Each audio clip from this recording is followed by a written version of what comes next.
ठरणार आहे बघा, आणि काही तुमच्या बैठकीत निर्णय घेणार आहात का? शिवसेनेचे लोकसभेतले आपले गटनेते अरविंद सावंत यांनी आजची बैठक जी आहे खासदारांची ती त्यांनी व्हीप काढून बोलवण्यात आलेली आहे. आणि जेव्हा व्हीप काढला जातो तेव्हा त्या बैठकीचं गांभीर्य तुम्ही समजून घेतलं पाहिजे. हा एक पक्षाचा आदेश असतो आणि तो पाळावा लागतो. आज काही महत्त्वाच्या विषयांवर खासदारांशी चर्चा करणं आम्हाला आवश्यक आहे आणि त्यासाठी अशा प्रकारची बैठक बोलवून आम्ही त्यांच्याशी चर्चा करू. हा जो व्हीप आहे हा प्रत्येकापर्यंत पोहोचलेला आहे, त्यांच्या घरी गेलेला आहे, त्यांना ईमेलद्वारे आम्ही त्यांना पाठवलेला आहे, त्यांच्या व्हॉट्सअपवर पाठवलेला आहे आणि त्यांच्याशी अनेकांशी प्रत्यक्ष फोनवरती सुद्धा आम्ही हा निरोप दिलेला आहे. आता कालपासून तुम्ही जे वातावरण दाखवताय वाहिन्यांवर ते पाहिल्यावर मला तर असं वाटायला लागलं जरी आमचे 9 खासदार असले ते कदाचित 15 येतील कदाचित 15 येतील. पण आता 11 वाजता बैठक आहे आणि आता इथून आम्ही थेट बैठकीला जाऊ संसदेच्या आमच्या कार्यालयामध्ये आणि जे आमचं कामकाज आहे बैठकीचं ते पूर्ण करू. आत्ताच शिवसेना पक्षप्रमुख उद्धव ठाकरे यांचा फोन आला होता, त्यांनीही माहिती घेतली, त्यांनीही चर्चा केली, त्यांनी काही सूचना केल्या. अशा तऱ्हेनं ही एक नियमित रेग्युलर प्रोसेस आहे, त्याच्यामध्ये नवीन काही नाही. अशा प्रकारचे व्हीप याआधीसुद्धा महत्त्वाच्या प्रसंगी निघालेले आहेत. हां, पण आज 9 पैकी किती खासदार दिल्लीत आले तुमच्याकडे माहिती आहे? आज की बैठक है ना सिर्फ महाराष्ट्र, पूरे देश भर की नजर है, पूरे देश भर की नजर है. हिंदी में भी लोग जानना चाहेंगे कि आज की बैठक के बारे में हिंदी में भी बताएं क्या रणनीति होगी. भाई देखो, ये आज हमारे पार्टी के लोकसभा के नेता अरविंद सावंत जी ने जो व्हीप बजाया है, हाँ व्हीप सबको दिया है हमारे सभी सांसदों को कि आज एक महत्वपूर्ण बैठक दिल्ली के हमारे पार्लियामेंट ऑफिस में हो रही है और कुछ विषयों पर चर्चा करना जरूरी है. इस प्रकार का ये व्हीप है, 3 लाइन का व्हीप है. तो आज हम 11 बजे हमारी जो बैठक है शुरू करेंगे और मुझे मालूम नहीं अब तक कितने सांसद दिल्ली में पहुंचे हैं या नहीं है, लेकिन हमारा एक प्रोसीजर होता है पार्टी का, पार्लियामेंट्री पार्टी का या लेजिस्लेटिव पार्टी का. इस प्रकार से व्हीप को सबके घर तक पहुंचाना, सबके हाथ में कागज देना, सबको मेल करना, सबके व्हाट्सएप पर भेजना, ये पूरी प्रक्रिया पूरी हो गई है. खासदार बैठकीला उपस्थित राहणार नाही, त्यांच्यावर आजच कारवाईला सुरुवात होईल की त्यांना काही वेळ दिला जाईल? आज उपस्थित राहणार नाही त्यांच्या बाबतीत पण नहीं. देखो सर, हिंदी में सवाल है कि राउत साहब कहा यह जा रहा है कि आपके पार्टी के एमएलए को भी तोड़ने की कोशिश हो रही है, इस पर आपका क्या कहना है?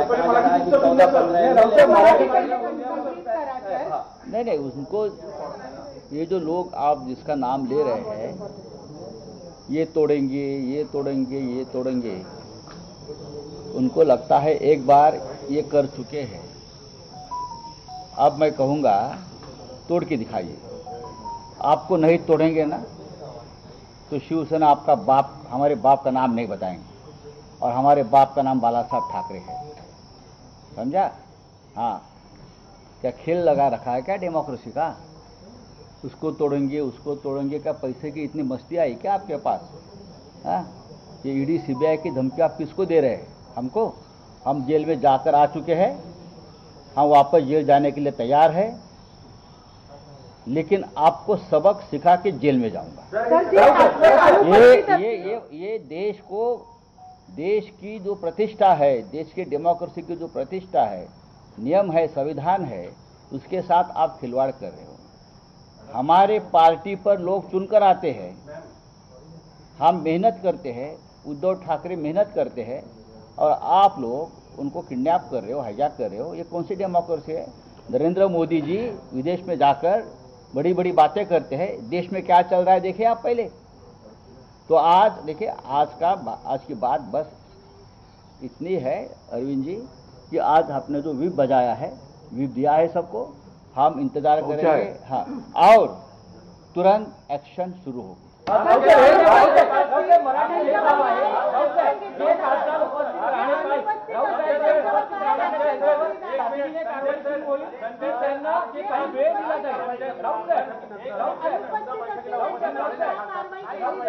काय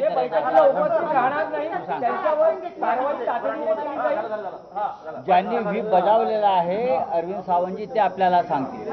पहिली गोष्ट अशी आहे की व्हीप बजावला त्याचा अर्थ माननीय संजय राऊत साहेबांनी आत्ताही सुरुवात सांगितलं, अतिशय गंभीर गोष्ट आहे ती। त्याला अनुपस्थित राहिल्यानंतर काय कारवाई करायची, ही कायदेशीर कारवाई करावी लागते।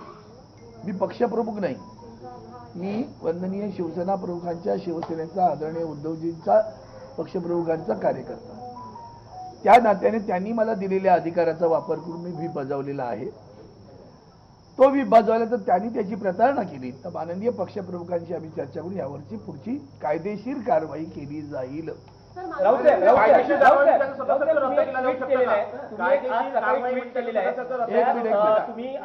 प्रश्नाचं उत्तर देतोय,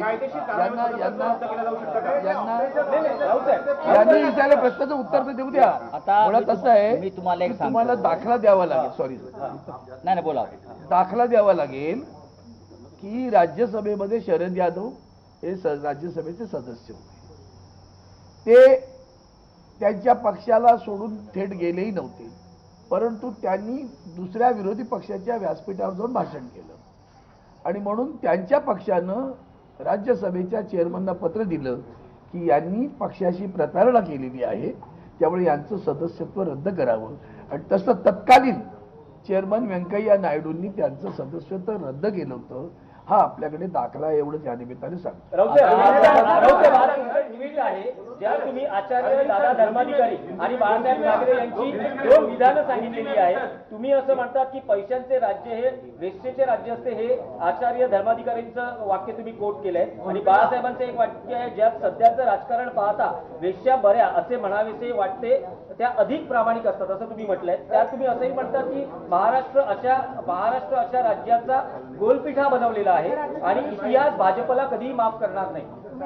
तुम्ही सध्याच्या राजकारणाची शाहिरांची तुलना केलेली आहे, कसा गोलपिठा झालाय महाराष्ट्राचा? बघा, महाराष्ट्राचा गोलपिठा झाला हे तुम्ही मान्य केलं पाहिजे। देशाच्या राजकारणाचा गोलपिठा झाला आणि त्याचं केंद्र महाराष्ट्र आहे हे तुम्ही मान्य केलं पाहिजे। आमदार खासदार एका पक्षावर निवडून येतात आणि पैशाची प्रलोभनं दाखवल्यावरती ताबडतोब जो पेजेला दहील त्याच्या शेजेवर जातात। हां, ही जर प्रवृत्ती महाराष्ट्रात वाढत राहिली तर एक महाराष्ट्राची जी परंपरा आहे त्या परंपरेचा गोलपिठा झालेला आहे आणि ते करण्यामागे भारतीय जनता पक्षाचं योगदान आहे। बघा, दलाल खूप निर्माण होतात, जे आता शिंदे गटाचे आहेत हे दलाल आहेत सगळे गोलपिठातले, हे सगळे मैं बोल रहा हूं, हे सगळे गोलपिठातले दलाल आहेत आणि हे दलाल निर्माण करण्याचं काम भाजपने करून महाराष्ट्राचा आणि देशाच्या राजकीय संस्कृतीला काळीमा फासलेला आहे। आता तुम्हाला पुढलं सांगतो, आताच उद्धवजींशी चर्चा झाली आणि माननीय शरद पवार साहेबांचाही दूरध्वनी आला होता। आमचं असं म्हणणं आहे की आता जर कोणी अशा प्रकारे बेईमानी करणार असतील तर त्यांना सोडायचं नाही, त्यांच्या मतदारसंघात जाऊन राडे करायचे।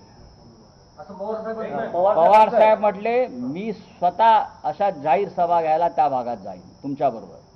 कोणीही कुठल्याही पक्षाचा खासदार फुटला तर त्याला आता मोकळीक द्यायची नाही आणि त्याला धडा शिकवायचा। शिवसेना आणि स्वतः राष्ट्रवादी काँग्रेस पक्ष आहे, याच्यामध्ये काँग्रेस पक्ष सुद्धा असेल। एक मिनिट, साहेबांनी आता जो उल्लेख केला आणि तुम्ही त्यांच्या ट्विटचा उल्लेख केला, त्यामध्ये वंदनीय शिवसेना प्रमुखांचं एक वाक्य तुम्ही सांगितलेलं आहे, त्याच्यावर एक कविता पण आहे शाहिरांची, आता 4 ओळी त्या पूर्ण येत नाहीत मला, ती सत्तेची रखेली असं ती कविता आहे, यांची शाहिरांचं आहे ती पूर्ण। पण वंदनीय शिवसेना प्रमुखांनी पण जाहीरपणे सांगितलं होतं ना, यापुढं एखादा खासदार आमदार फुटला तर बेलाशक त्याला रस्त्यात तुडदवा, कायदेची पर्वा करायची नाही पण त्याला रस्त्यात तुडदवा, हा सुद्धा बाळासाहेबांचा विचार हे बाळासाहेबांचा विचार मांडतात, त्यांच्यासाठी हा बाळासाहेबांचा विचार आठवण करून देतो. हा आदेश आहे बाळासाहेबांचा.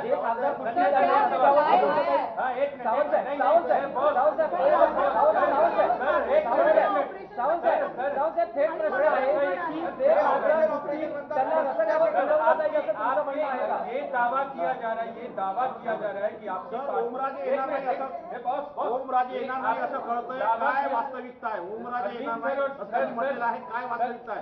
ओमराजे येणार नाही मी काय? त्यांचा ऐकतोय. दावा किया जा रहा है, दावा ये किया जा रहा है कि आपकी पार्टी के 6 सांसद जो हैं वो मूल शिवसेना में मिल चुके हैं, उसमें कितनी एक मिनिट, एक शब्द को दावा मूल शिवसेना नहीं, मूल शिवसेना यहाँ ठीक है, बैठे, शिवसेना हाँ, यूपीटी वो के गद्दार शिवसेना। ठीक है, ठीक है। मूल शिवसेना शिवसेना क्या बात यूपीटी करते के हो? नहीं, 6 नहीं। सांसद जो है एसएलपी सुप्रीम कोर्ट में चल रही है। चलिए ठीक है, ठीक है, ठीक है। ये शिंदे की शिवसेना कब से मूल शिवसेना हो ठीक है, गई? शिंदे साहब- जहां ठाकरे वहां शिवसेना, ठीक है, बस। ठीक है। जहां ठाकरे वहां शिवसेना। ठीक है। ये कोई शिंदे बिंदे भिंदे बिंदे अगर उनकी शिवसेना बन गई, कल कोई बोलेगा ये बीजेपी नहीं और किसी की मूल बीजेपी है। नहीं, ठीक है। ऐसा दावा होता किया है? जा रहा है कि आपकी पार्टी के दावा किया जा रहा है कि आपकी पार्टी के 6 सांसद उनकी तरफ मिल गए, इसमें कितनी सच्चाई है? और सर आपने जो विप जारी एक किया, मिनट, क्या इनके रिप्लाई इनके आया? सवाल का जवाब दे आया? दीजिए। मेरा कहना है अगर सच्चाई आपको पता है, उनको अवगत नहीं, दावा जो कर रहे हैं ना, देखो अगर मैं दावा करता हूं तो दावा करने वाले को बताना चाहिए ना। तो 6 सांसदों के फोटो लेके एक बार से इकट्ठे बताओ और बताओ कि हम लोग यहाँ गए, बस होगी। बताया क्या? कायदेशीर बाबी तपासल्या जात आहे. वेगळा गट स्थापन झालाय, पण वर्धापन दिनाच्या नंतर 21 किंवा 22 तारखेला एक मिनिट तुमच्या कायदे तो गट स्थापन झाला असं म्हणता, तो कुठे आहे? त्याची एखादी प्रत आम्ही कसं आहे बघा, आम्ही आमचा व्हीप जाहीर केला, आम्ही आमचं माननीय लोकसभा अध्यक्षांना दिलेलं पत्र सुद्धा जाहीर दाखवलं, गट स्थापन केला याचं पत्र जाहीर दाखवायला सांगा. ते माननीय आता तुम्ही म्हणालात गट स्थापन केला तो दाखवायला सांगा त्यांना, आणि त्याचा एक फोटो माननीय अहो दुखंडे, एक समजून घ्या, 11 वाजता मीटिंग आहे ना. मीटिंग कशा करता बोलवली आहे? तुमची मीटिंग कशा, साधा विषय आहे, मीटिंग कशा करता बोलवली आहे, व्हीप कशा करता काढलाय? ती मीटिंग झाल्यावर तुम्ही हे प्रश्न आम्हाला विचारले ते त्याची उत्तरं देता येतील. पण एक सांगतो, बाळासाहेब ठाकरेंचा जो आदेश जो आम्हाला देऊन गेले, तुडवा चला.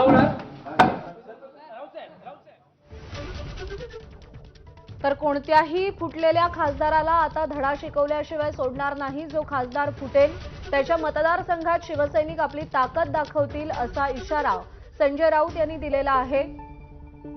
आता खासदार फुटला तर त्याच्या मतदारसंघात राडा होईल असं संजय राऊत म्हणाले. आमदार खासदार फुटला तर त्याला रस्त्यात तुडवा असं बाळासाहेब सांगतात आणि तीच आमची शिकवण असल्याचंही ते म्हणाले. आज सकाळी 11 वाजता कोणकोणते खासदार संसदीय पक्षाच्या बैठकीला उपस्थित राहतात हे पाहणं अत्यंत महत्त्वाचं आहे.